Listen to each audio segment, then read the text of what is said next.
Pendengar, Anda akan menyimak Presisi, Prestasi dan Edukasi.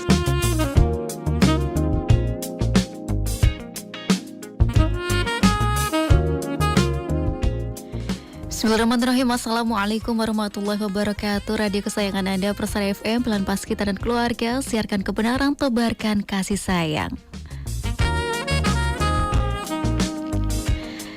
Alhamdulillahirrahmanirrahim, puji syukur kita panjatkan kehadirat Allah Subhanahu wa Ta'ala, tentunya atas limpahan nikmat yang diberikan kepada kita ya pendengar. Nikmat iman, nikmat sehat, nikmat sempat, sehingga kita bisa bersua di pagi hari ini dalam gelaran presisi, prestasi dan edukasi untuk belajar ya, menuntut ilmu bersama dengan narasumber kita yang sudah ahli di bidangnya. Dan bagaimana kabar Anda pendengar di hari Senin ini? Tentunya semangat baru ya di awal minggu, dan juga semoga selalu diberikan kesehatan, kemudian keberkahan dan juga keistiqomahan dalam kebaikan.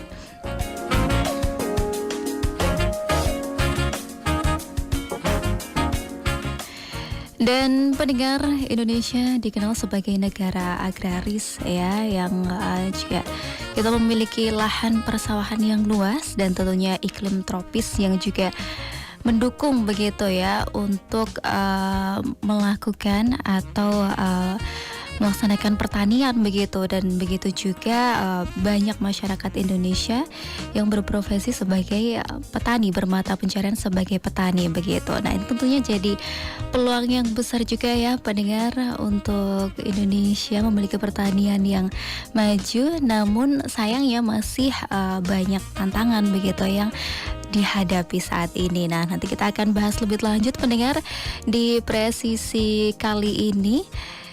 Kita akan bahas terkait dengan permasalahan pertanian dan bagaimana solusinya bersama dengan narasumber kita, Bapak Elsa Rusdiana, Eksa Rusdiana, mohon maaf, SPMSC, yang merupakan Ketua Laboratorium Sosiologi Pedesaan Program Studi Penyuluhan dan Komunikasi Pertanian UNS.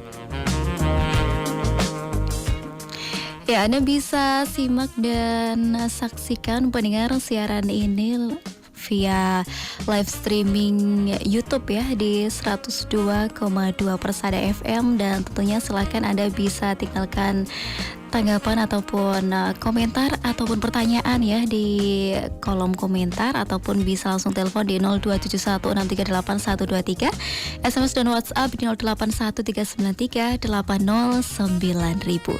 Dan kita sapa pendengar narasumber kita yang sudah terhubung via Zoom ya.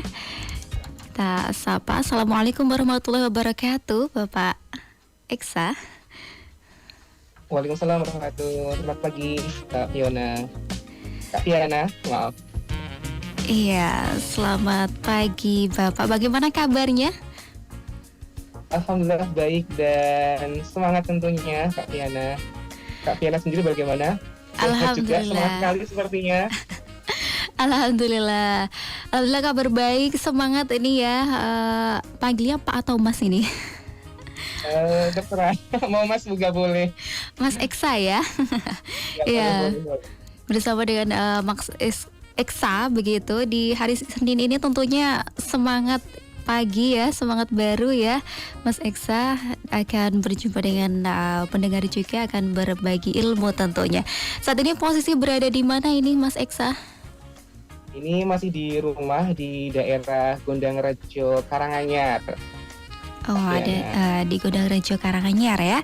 Baik, ya kita sudah terhubung ya pendengar.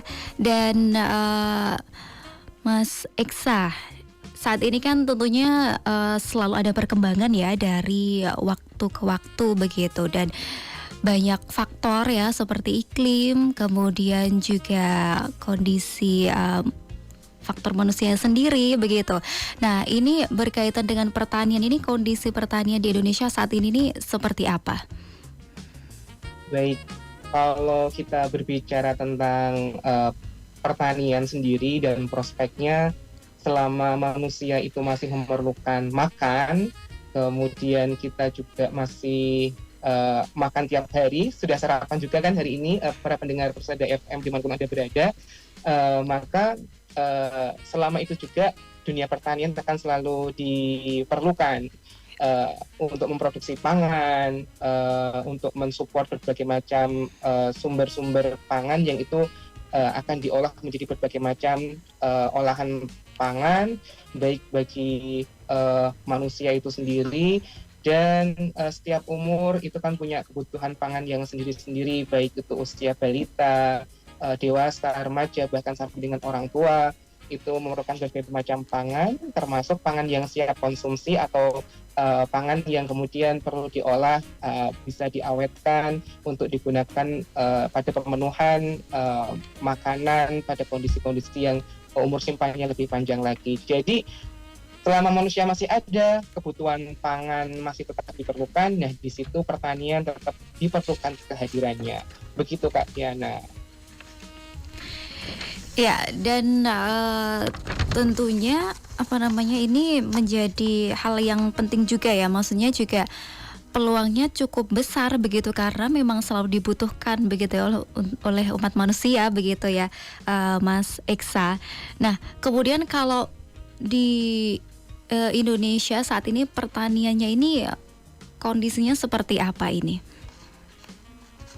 Oke, kalau saat ini secara kebutuhan pangan itu kita kan sering ya terjadi perdebatan kenapa sih produksi pangan sepertinya cukup di tingkatan petani, produksinya banyak, tetapi kenapa masih impor, kemudian harga-harga juga kadang naik turun, tidak hanya komoditas pertanian secara khusus hasil ladang, tapi juga peternakan seperti telur, kemudian hasil perikanan secara umum juga, itu kan kadang-kadang harganya masih fluktuatif. Nah, jadi permasalahan yang jadi tantangan di kita saat ini sebetulnya prospek itu selalu ada, meskipun kita dihadapkan pada beberapa tantangan, terutama terkait dengan tantangan di produksinya yang masih fluktuatif, karena memang di bidang pertanian ini kan produksi pangan itu kan sangat-sangat tergantung dari iklim, musim. Sementara saat ini kan tadi Mbak Kiana bilang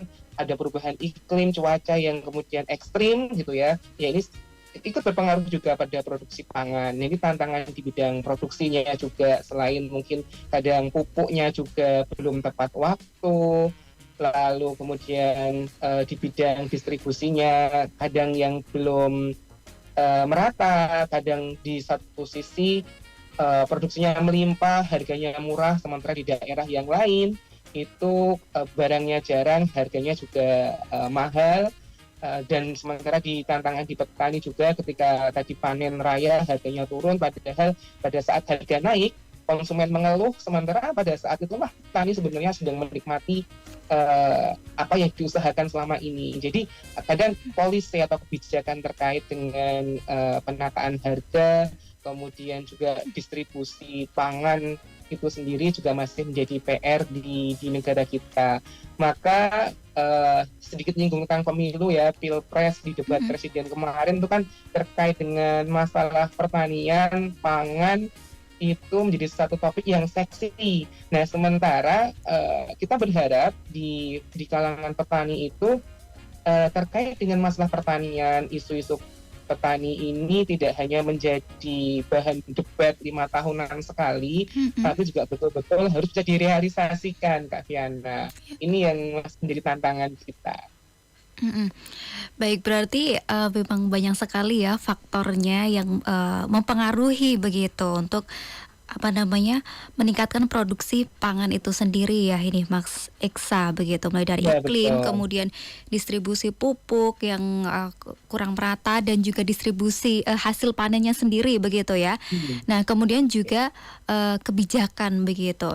Kalau sejauh ini terkait dengan peran pemerintah ini, menurut Mas Eksa bagaimana ini? Oke, kalau berbicara tentang peran pemerintah sebetulnya sudah cukup baik, baik di sana dalam rangka memfasilitasi terkait dengan di on farm-nya, di produksi di lahannya. Pemerintah masih bertanggung jawab untuk menyediakan pupuk bersubsidi, kemudian jaminan atas sertifikasi benih yang kemudian bisa dipertanggungjawabkan kualitasnya. Jadi secara on farm juga terkait dengan produksi, secara input masukannya itu sudah cukup bagus. Tinggal timingnya yang kadang-kadang tadi masalah pupuk itu harus tepat waktu sesuai dengan kebutuhan, kapan petani butuh itu ya pupuk tersedia, kapan musim tanam itu sudah dimulai. Nah pada saat itu juga terkait dengan input komoditas pertanian tadi sudah siap juga.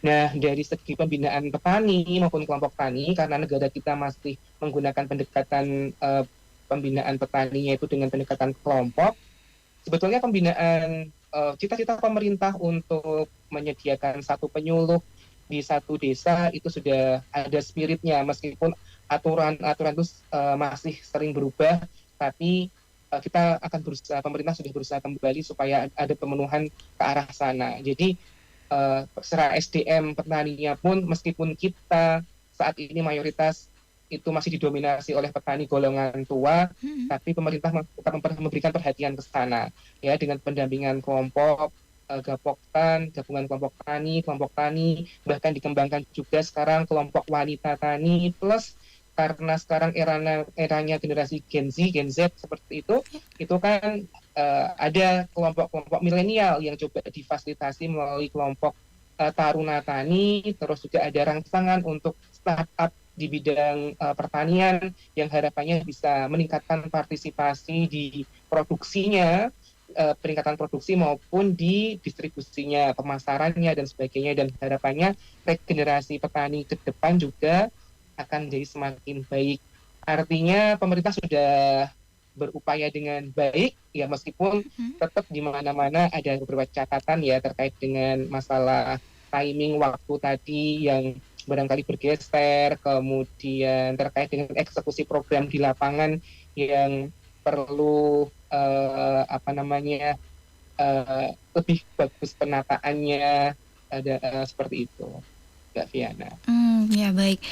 Ya, tadi mulai disampaikan begitu ya, penyediaan sebenarnya pemerintah sudah menyediakan pupuk begitu, kemudian juga benih, hanya timingnya yang kurang pas. Nah ini maksudnya apakah ketika petani membutuhkan kemudian stoknya tidak ada atau bagaimana ini, Mas Eksa? Oke.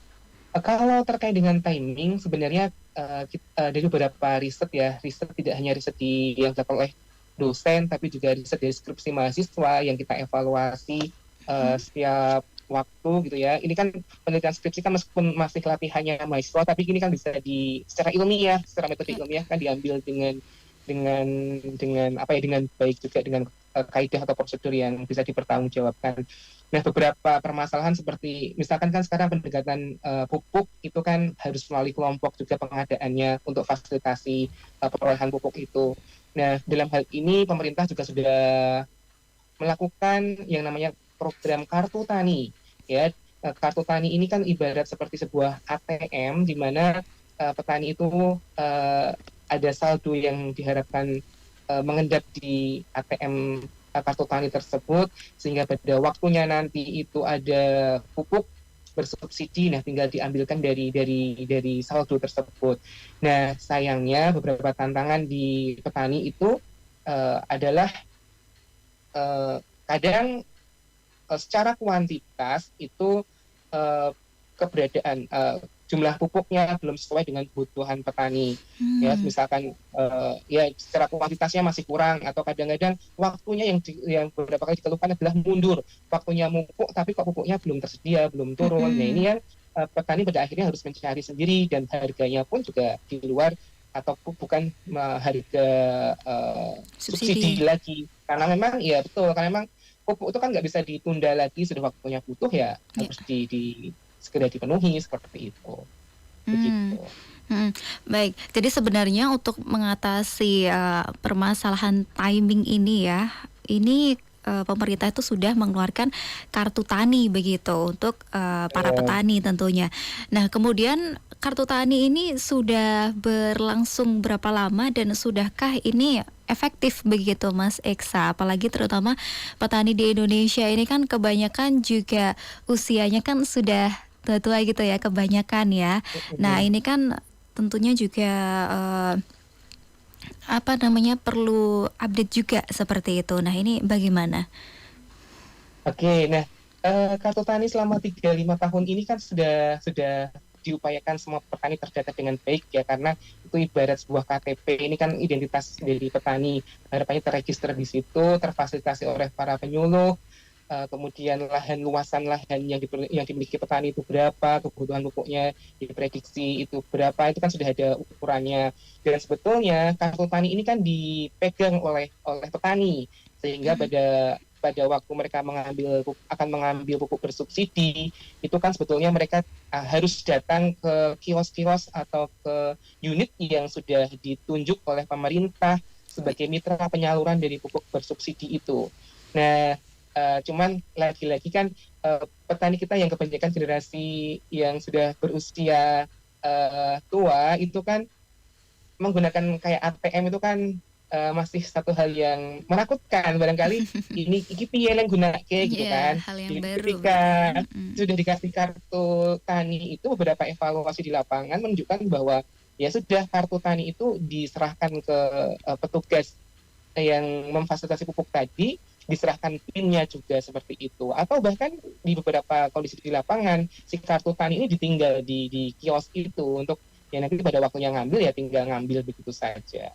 Atau malah bahkan ada yang tidak nabung di cash di PM kartu tani tadi, Mm-mm. tapi tetap dengan uang apa namanya, uang cash. Cash, secara langsung begitu ya ketika membutuhkan, jadi langsung datang ke tokonya begitu ya, Mas Eksa? Iya betul. Iya. Baik. Dan kemudian juga sudah melakukan pembinaan ya terhadap petani, dan juga ini tadi sudah ada kelompok wanita tani dan juga taruna tani juga untuk para pemuda, para generasi milenial Iya, seperti itu. Nah, kemudian dampaknya begitu kalau untuk taruna tani sendiri sejauh ini tuh seperti apa? oke. Terkait dengan taruna tani atau pemuda tani, ini kan satu hal yang patut menjadi concern pemerintah saat ini, karena ini kan menjadi bagian dari pemerintah untuk menjawab regenerasi dari petani itu sendiri.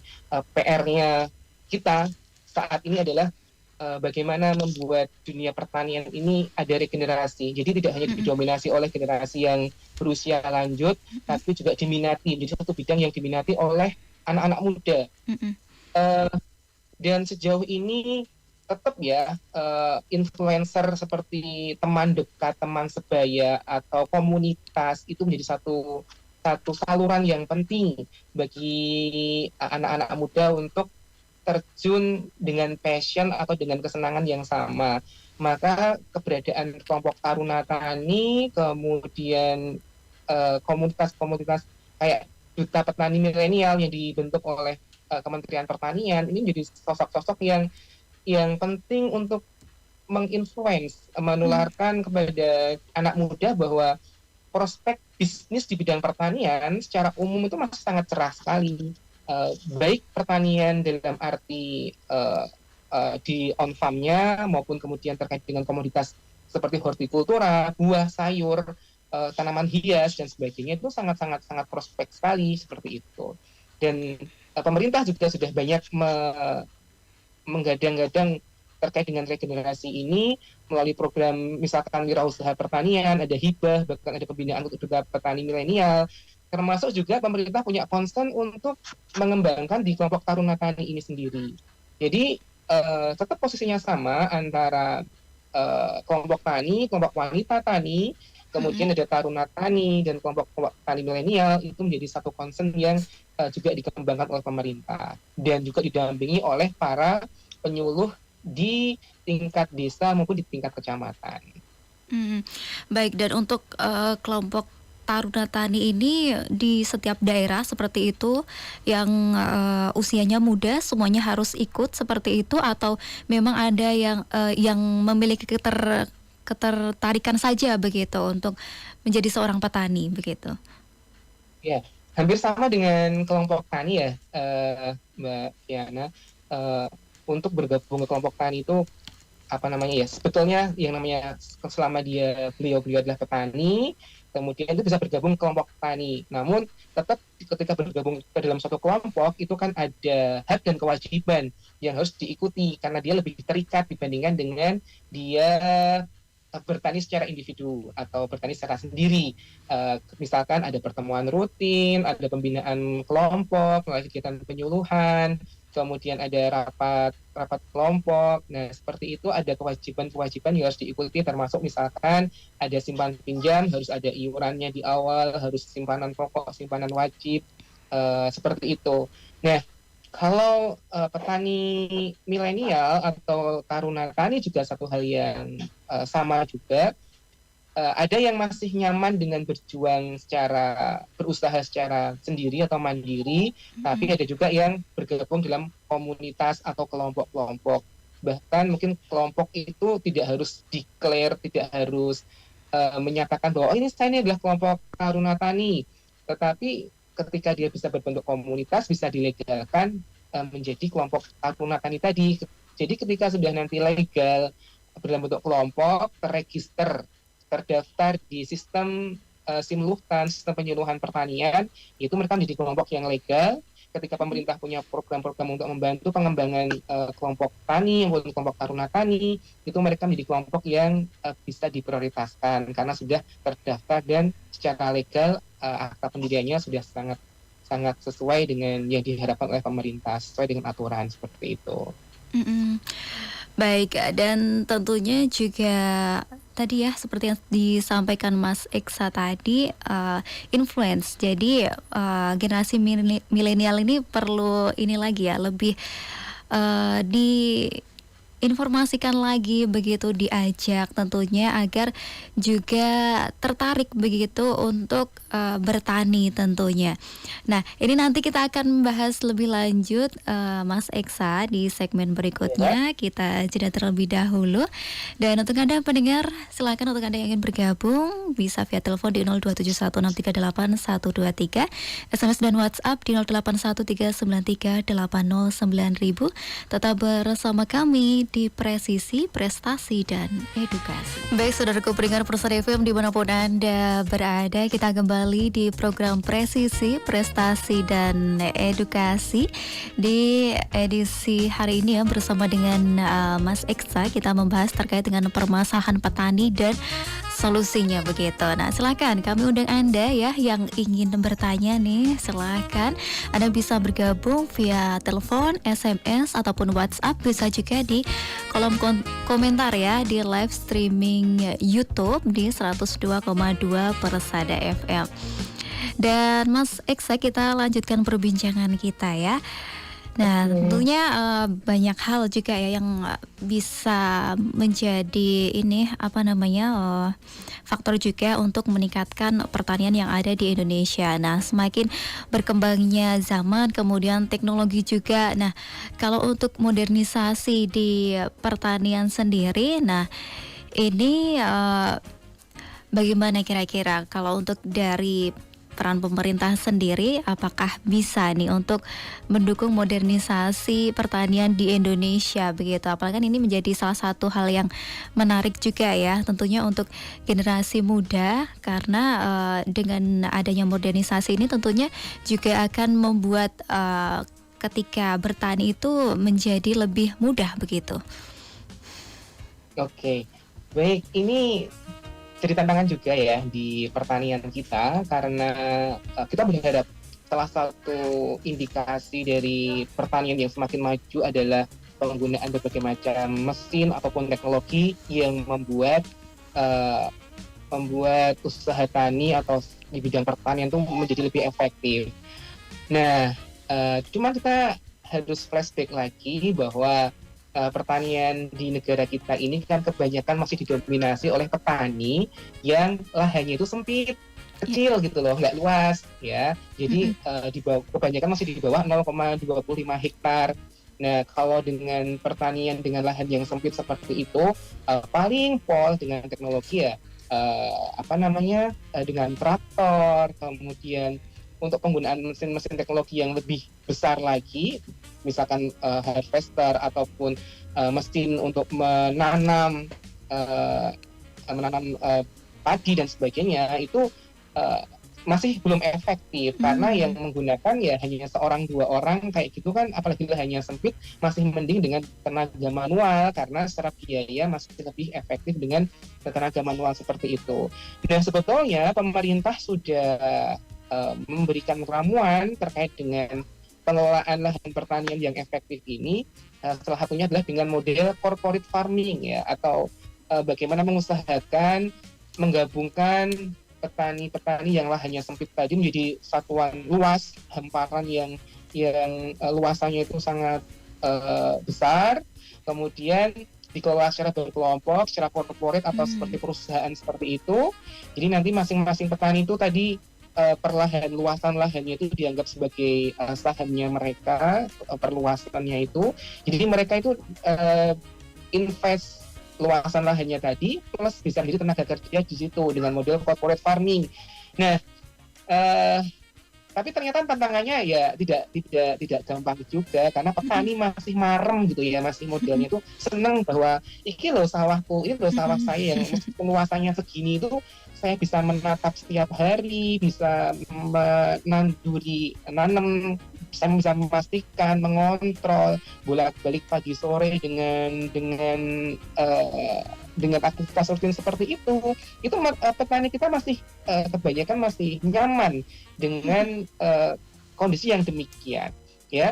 Jadi ini tantangan di modernisasi di bidang pertanian pada petani dengan lahan yang sempit, efektivitas ya, istilahnya bahasa gampangnya itu nyucok ke biayanya itu masih belum sesuai kalau lahannya memang masih kecil. Nah, kecuali kalau memang pertaniannya sudah dikelola secara modern, satuan luasnya itu juga banyak, itu akan efektif dengan menerapkan teknologi, baik itu teknologi tadi ya dengan menggunakan mesin tanam.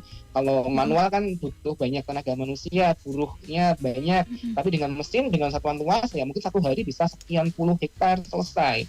Terus kemudian pemanenan dengan mesin yang modern, satuan luasnya banyak, menggunakan mesin itu cocok, dapat secara biaya dan sebagainya. Dan pengolahan apalagi, nah kecuali tadi pemerintah sebenarnya sudah bagus dengan ada konsep corporate farming tadi, tapi kembali pendampingan, mengubah perilaku, pengetahuan petani ini yang memang harus pelan-pelan karena tantangan di kita itu kan petani yang terutama yang golongan berusia lanjut ini kan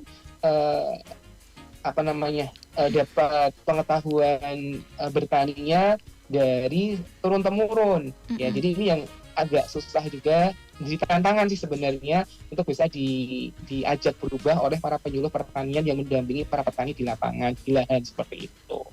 Gitu. Iya, baik. Mungkin ini ya Mas Eksa, karena kalau untuk program corporate farming ini sejauh ini sudah ada mungkin salah satu begitu yang berhasil kah Mas Eksa?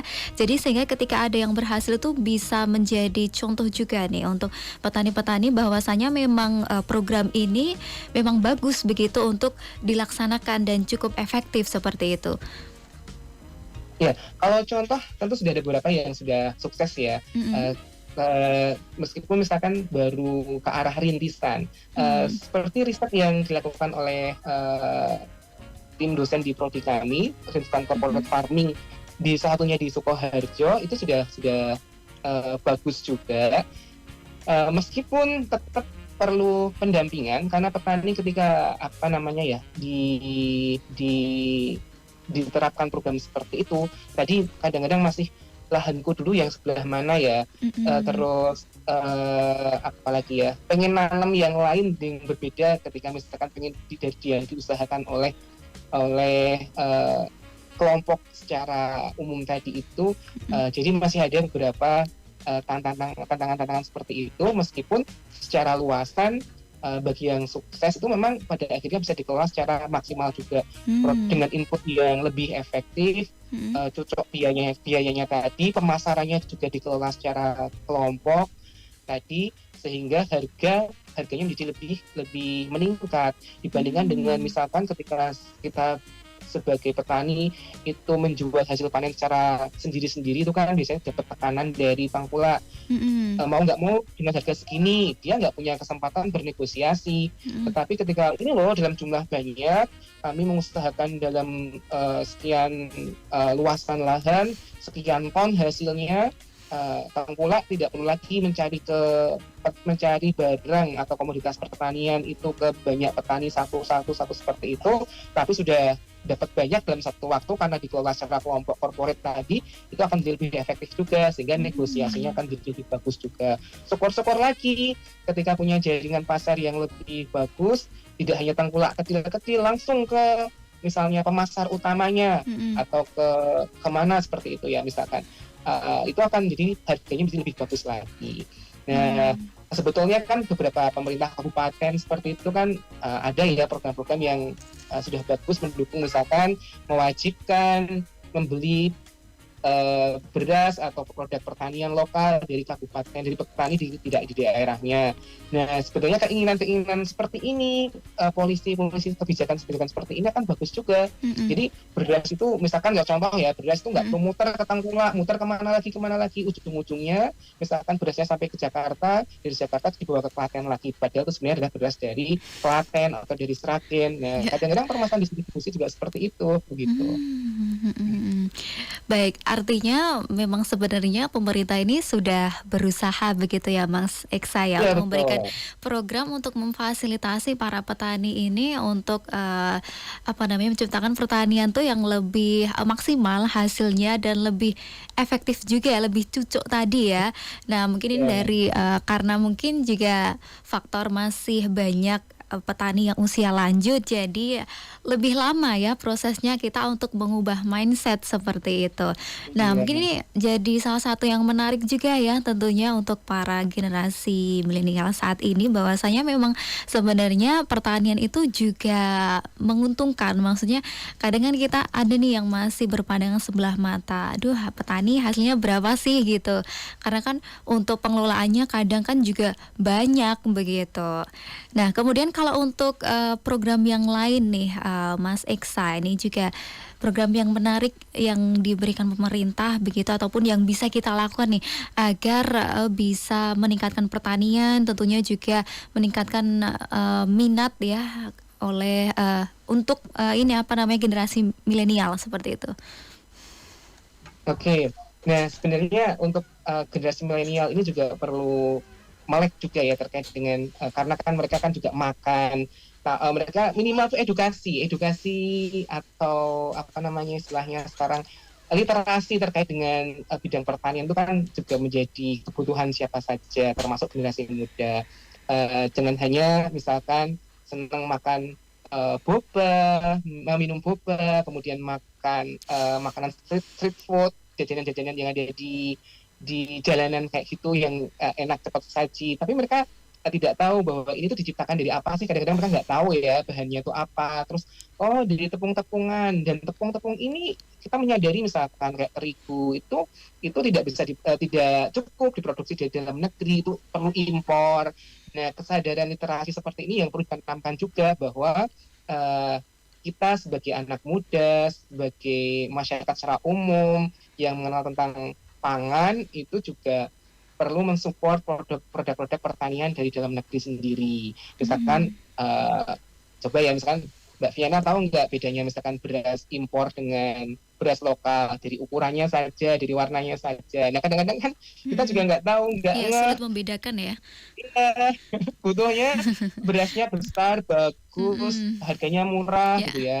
Padahal itu bisa saja beras dari impor. Sementara beras yang dari petani, yang banyak, yang lagi panen, itu nggak kita pilih karena mungkin ukurannya kecil, banyak pecah-pecahnya dan sebagainya. Nah, ini kesadaran konsumen juga perlu kita bangun, karena sekalipun misalkan harga naik, tetapi kita masih bisa membelinya, why not kemudian kita tetap mengkonsumsi itu, karena pada saat yang sama sebetulnya petani itu lagi dapat keuntungan dari apa yang mereka usahakan selama ini. Nah, misalkan seperti itu. Kalau kita pengen murah terus, ya kapan petaninya bisa bisa dapat keuntungan. Ini yang kadang-kadang kita miris juga, berteriak-teriak sama kayak Mm-mm. kasihan petani, tapi begitu harga naik mengeluh, minta operasi pasar dan sebagainya. Ya kadang-kadang begitu. Nah edukasi ini yang perlu juga dimengerti, disadari oleh masyarakat umum, terutama bagi generasi yang milenial ini. Mm, baik. Nah, ini kalau penyuluh pertanian sendiri kan ini sebagai apa namanya sarana edukasi ya, begitu. Nah, ini bagaimana perannya saat ini, Mas Eksa? Oke, ya. eh, Kalau untuk generasi milenial, terutama generasi-generasi sekarang yang sudah terjun berminat di bidang pertanian itu kan secara edukasi mereka sudah edukasi pendidikan secara formal udah bagus ya, Mm-mm. karena minimal mereka ada yang sudah lulus SMA, apalagi ada yang perguruan tinggi meskipun mereka bukan backgroundnya sarjana pertanian, tetapi mereka bergelut dengan bisnis pertanian itu satu hal yang apresiasi banget ya, karena mereka memandang bahwa oh ini satu sisi yang prospektif. Nah, tapi tetap pemerintah dalam hal ini kita juga melihat bahwa bagi petani-petani yang berusia tua, berusia lanjut, yang Mm-mm. masih mendominasi sektor SDM pertanian saat ini, itu kan sering dikatakan bahwa mereka pendidikannya rendah. Nah, Mm-mm. pendidikan rendah ini sebetulnya pendidikan formalnya, ya Mm. barangkali masih lulusan SD, SMP, atau bahkan banyak yang tidak sekolah zaman dulu. Tetapi disitulah pentingnya memberikan edukasi pendidikan non formal. Ya, pendidikan non formal ini dilakukan melalui penyuluhan pertanian, dan penyuluhan pertanian tadi dilakukan oleh pemerintah bisa dilaksanakan kalau petaninya terkoordinir dengan baik. Nah, caranya bagaimana? Ya, mereka bergabung di kelompok tani, di kelompok-kelompok tadi, baik kelompok tani, bagi bapak-bapaknya atau ibu-ibunya, atau secara lebih khusus ibu-ibu istri petani atau yang bertani juga, itu ada kelompok wanita tani, terus ada yang generasi muda tadi bisa di taruna tani, seperti itu. Nah, pendekatan kelompok ini kemudian akan didampingi oleh penyuluh di masing-masing desa, karena penyuluh itu kan ada di level di tingkat kecamatan, nanti ada balai, sebenarnya ada kelembagaan balai penyuluh pertanian yang dimana ada beberapa orang SDM penyuluh di situ yang ditugaskan, cita-citanya sih satu desa satu penyuluh begitu ya, meskipun realitas sekarang ada yang satu penyuluh itu mendampingi 2 sampai 3 desa, di Mm. mana masing-masing desa itu kan lebih banyak banyak kelompok tani ya, sehingga tidak, kalau dalam seminggu kerja 5 hari kerjanya penyuluh itu ya mungkin nggak cukup Ya. untuk datang ke kelompok tani itu. Nah, tetapi keberadaan penyuluh pertanian ini sangat-sangat penting dalam rangka meningkatkan pengetahuan, keterampilan dari para petani di negara kita, supaya mereka ada pengetahuan yang terus bertambah.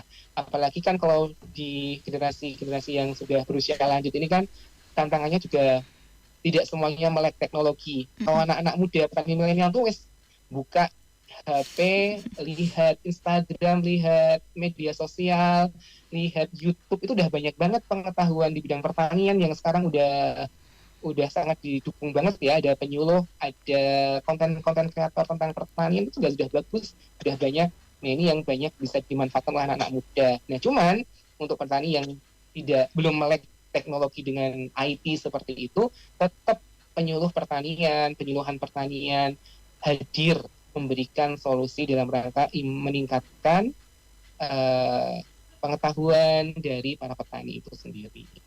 Begitu. Baik, baik, perannya luar biasa ya, Mas Eksa. Kemudian Iya. ini Mas Eksa ada pertanyaan nih, ini dari Ibu Siva Atara di Semarang. Nah, ini mau tanya, apakah ada buku panduan bertanam polybag di pekarangan yang akurat? Karena ini pekarangan saya cukup luas, kalau saya tanami kurang baik. Kalau saya lihat di Perumnas itu pekarangannya sempit, tanamannya bagus. Sayurannya yang saya pingin bukan tanaman hias. Kalau lihat Google kadang tidak benar. Nah, ini uh, Oke, bagaimana ini, Mas Eksa? ya, baik. Untuk ini bisa juga ya, ketika berbicara tentang pertanian tidak melulu tentang sawah dan desa ya Mbak ya, Mm-mm, ya. karena sekarang juga dikembangkan pertanian perkotaan atau urban, apa namanya, pertanian perkotaan ya, di mana meskipun lahannya sempit, itu sekarang sudah banyak difasilitasi juga, termasuk kayak Kota Solo itu kan juga ada Dinas Pertanian dan Ketahanan Pangannya. Nah ini kalau lihat Solo kan nggak ada sawahnya, tetapi tetap dikembangkan meskipun ada sedikit lahan persawahan yang masih tersisa, plus dikembangkan juga ke pertanian perkotaan. Nah ini yang ada kelompok-kelompoknya juga. Nah saran saya kepada Ibu Syifa tadi yang ada di Semarang, nah agar misalkan kalau memang kita bisa belajar mandiri ya dari berbagai macam guide, buku panduan atau mungkin dari tutorial di YouTube dan media sosial, namun itu tetap memerlukan satu pendampingan. Nah saran saya ketika misalkan mau tidak harapannya sih tidak hanya untuk bertani sendiri, tapi juga bisa menularkan kepada ibu-ibu di sekitarnya. Saran saya coba nanti sekiranya di PKK-nya atau misalkan bersemangat untuk mengembangkan pertanian perkotaan tadi, bisa minta pendampingan dari penyuluh yang ada di kelurahan tempat tinggal Bu Syifa tadi. Jadi akan malah lebih bagus, tidak hanya sendiri tadi ya.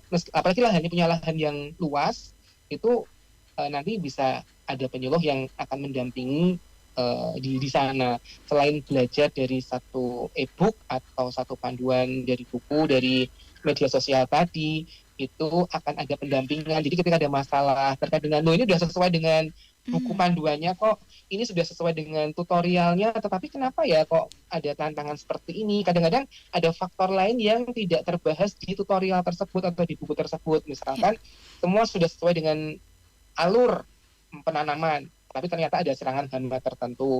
Oh ternyata panasnya berbeda sehingga misalkan memerlukan paranet untuk mengurangi paparan sinar mataharinya. Nah, kadang faktor-faktor yang non teknis seperti ini, faktor teknis seperti ini yang perlu ada pendampingan atau ada orang yang lebih paham terkait dengan pertanian itu sendiri. Gitu. Ya. Baik, terima kasih Mas Eksa atas jawabannya ya. Semoga bisa menjawab dan bermanfaat tentunya ya untuk Ibu Syifa begitu. Dan Mas Eksa, ini tidak terasa waktu kita sudah habis ya di akhir perjumpaan. Dan terima kasih Mas Eksa atas edukasinya yang luar biasa. Semoga setelah ini masyarakat jadi lebih tahu juga ya tentunya ya, lebih lebih paham kondisinya seperti apa, kemudian bisa memanfaatkan fasilitas ataupun program-program yang diberikan pemerintah begitu, dan juga mengedukasi nih para generasi muda untuk bisa memulai bertani begitu.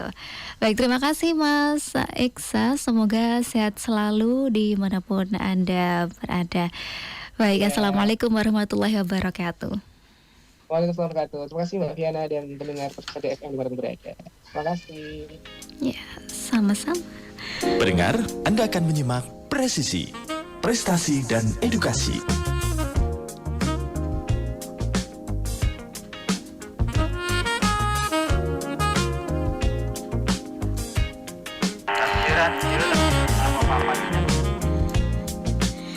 Baik saudaraku pendengar Persada FM dimanapun Anda berada, sampai di sini pendengar perjumpaan kita di program Presisi, Prestasi dan Edukasi bersama dengan narasumber kita ya yang luar biasa. Tadi ada Mas Eksa begitu yang sudah menyampaikan terkait dengan pertanian ya, permasalahan, kemudian juga terkait dengan solusinya tentunya. Dan semoga setelah ini kita bisa lebih terbuka kembali ya pendengar terkait dengan dunia pertanian, kemudian bisa yang punya minat pertanian ini bisa kemudian di follow up gitu ya.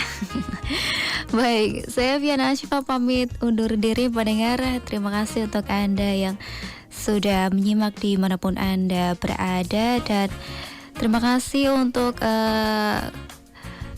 tentunya yang sudah bergabung begitu. Dan saya Fiana Syifa pamit undur diri, mohon maaf atas segala kekurangan. Assalamualaikum warahmatullahi wabarakatuh. Radio Persada FM.